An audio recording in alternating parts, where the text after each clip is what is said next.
The Philadelphia Eagles just defeated the Kansas City Chiefs in Super Bowl 59 in one of the most dominant fashions we've seen in recent memory. Not since the Chiefs' last Super Bowl loss back in 2021 at the hands of Tom Brady and the Tampa Bay Buccaneers have we ever seen Patrick Mahomes manhandled, victimized, and abused in the way that he was by that defense of the Philadelphia Eagles.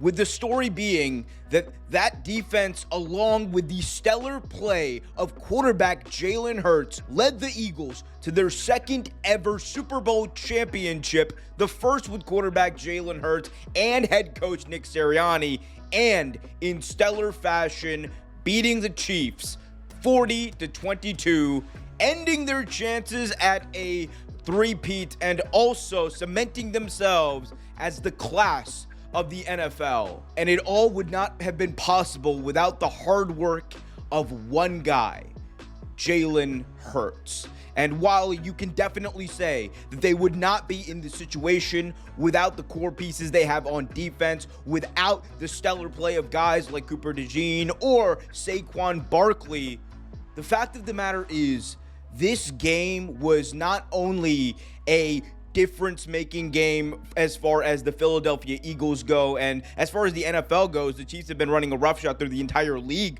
for the past couple of years, but it is a moment for Jalen Hurts to truly appreciate his craft and also a moment of redemption after several key high-profile championship failures. He has finally redeemed himself, winning the Super Bowl MVP and also beating arguably one of the greatest teams in NFL history and beating one of the best teams in recent memory in the 2024 Kansas City Chiefs. And in this video, we're going to look back at Jalen Hurts from college to the pros, his failures and major championship moments, and talk about why this moment was so special to one of the NFL's nicest and also hard-working guys. I'm Omer Q for Real Take Sports. Be sure to leave a thumbs up, subscribe, and hit that notification bell. Let's dive right in. Of course, prior to joining the Philadelphia Eagles, Jalen Hurts began his college journey at Alabama, and as a freshman quarterback, he had a great deal of success. Hurts played a critical role in Alabama being as dominant as they were in the 2016 season. He won the starting job as a true freshman, becoming the first true freshman QB that Alabama had seen since 1984. He went on to lead them to a 14-1 record, winning the SEC championship game and eventually reaching the college football national championship. He was named SEC Offensive Player of the Year, threw for over 2,700 yards, 23 touchdowns, and also rushed for nearly another 1,013 touchdowns on the ground. So Jalen Hurts very quickly established himself as one of college football's best dual threat quarterbacks, having just a stellar season, taking the entire college football world by storm, and doing so at one of the best college football programs of all time. He had everything. Great defense, along with a Nick Saban coach team that was going to almost guarantee him a national championship. However, that's not what happened. In one of arguably the best games in the history of the sport of professional football, the Alabama Crimson Tide fell to the Clemson Tigers in the 2017 national championship game.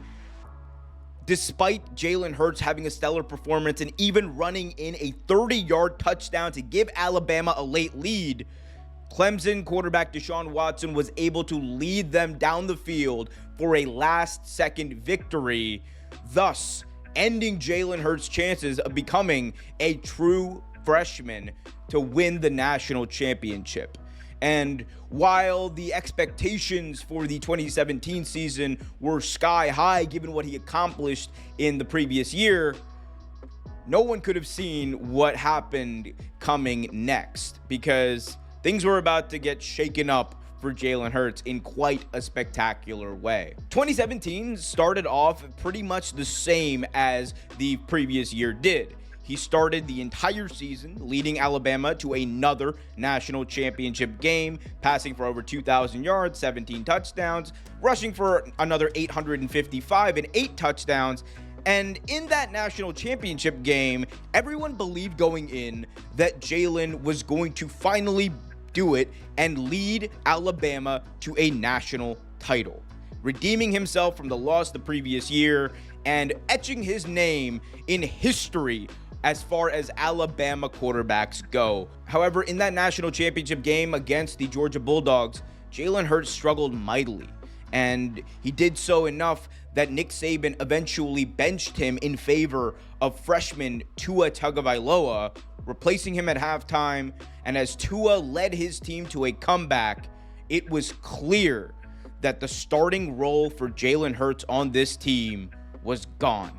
Just as quickly as Jalen's rise at Alabama came, it seemed to go at the same rate, and he spent the 2018 season backing up Tua Tagovailoa, and to Jalen Hurts' credit, he took it like a champ. He never at any point complained about the process or what happened or the fact that he had earned it 2 years in a row and it was just taken away from him. He never did that. And I think in that way, you saw that leadership quality that would go on to define him in the NFL really shine. Following the 2018 season, Jalen Hurts officially transferred to Oklahoma for the 2019 season as a graduate student, playing under head coach Lincoln Riley.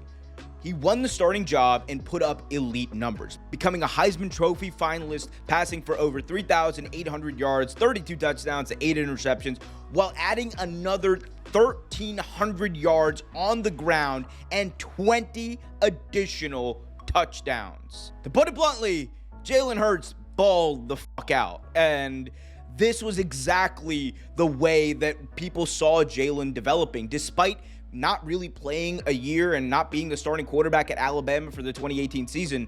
He seemed to have picked up right where he let off, and this was a big deal not only for Jalen and the Oklahoma team that he was leading, but also for the years that would follow and Jalen's draft stock, because before, Jalen was kind of viewed as a very talented quarterback, someone who was likely going to be a good prospect, but this changed the game. This got Jalen into the conversation of, well, maybe this guy can be a franchise quarterback. However, despite putting up all those great numbers, Jalen and the Oklahoma Sooners did not go to another national championship game, and instead, they finished the season as the 6th ranked team in the nation.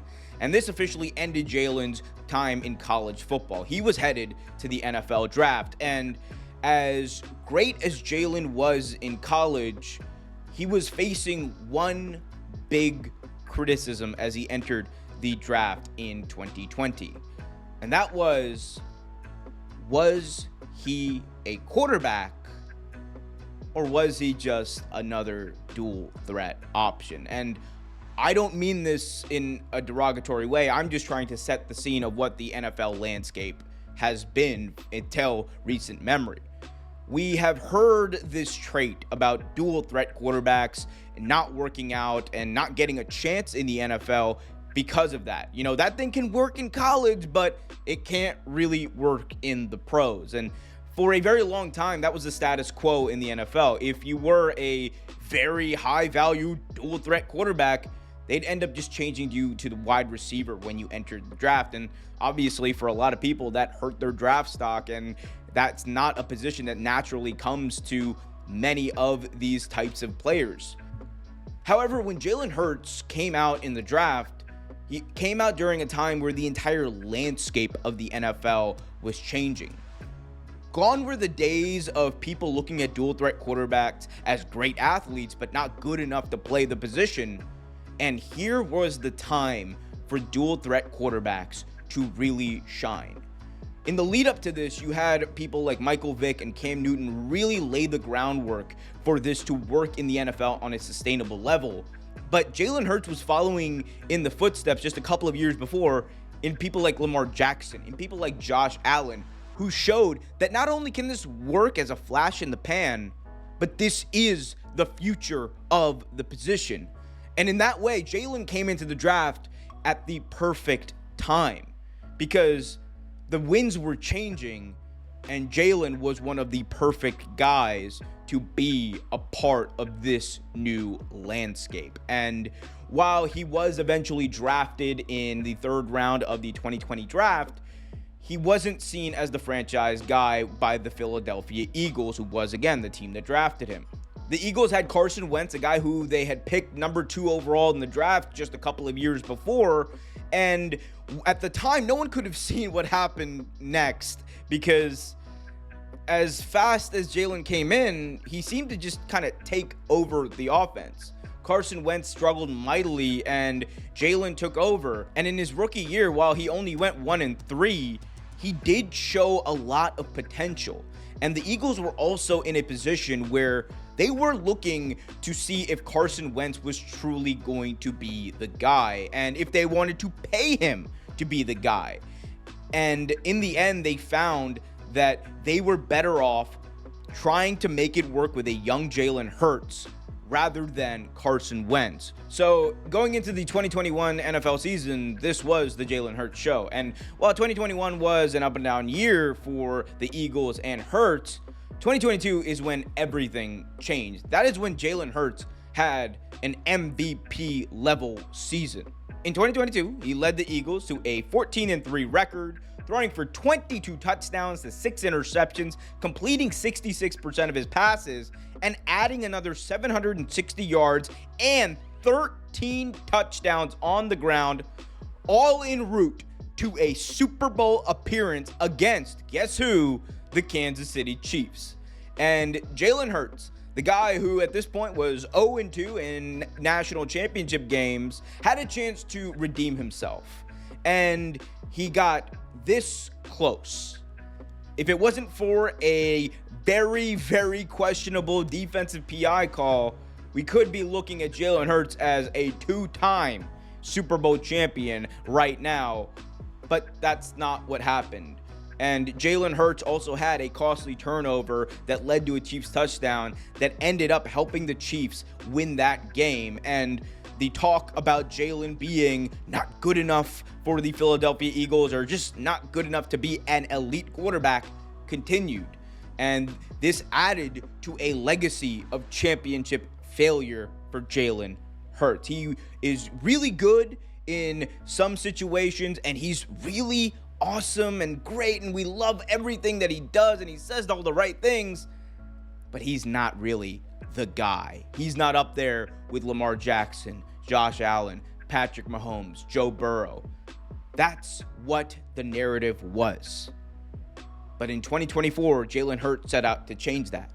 Alongside Saquon Barkley, him and the Philadelphia Eagles settled into one of the most dynamic running games in the NFL. Only them and the Baltimore Ravens could say that they had as explosive of a running game in the NFL as they did. And while Jalen's stats in the 2024 season weren't exactly up to par as previous years, it didn't matter because Jalen was about one thing. It wasn't about the individual stats. It wasn't about potentially winning an MVP. It was about going out there and proving the narrative wrong and finally winning a championship. Something that has eluded him throughout his entire career and something that, if he won, would help shape the narrative in the other direction. And after doing a clean sweep in the NFL playoffs, it was set. A rematch of the Super Bowl just 2 years previous. It was set. A rematch of the Super Bowl just 2 years previous. Philadelphia Eagles, Kansas City Chiefs, Super Bowl 59, and Jalen Hurts not only balled out, but shined. He threw for 2 touchdowns, 1 interception, and added another one, courtesy of the brotherly shove, also known as the tush push, and led the Eagles to a 40-22 victory over the Kansas City Chiefs, winning the Super Bowl MVP and changing the narrative. Jalen Hurts is not just a guy who can help you win a couple of games, a guy who can help you go to the playoffs. He's a guy who can help you win a championship game. Every single ghost of Christmas past or championships past that Jalen has faced has officially been wiped clean. They're out of here. And Jalen Hurts stands right now as the best quarterback in the NFL. And I know what you're going to say. Okay, come on now. What do you mean by that? The reality is we are all in this as fans and as players to win a championship.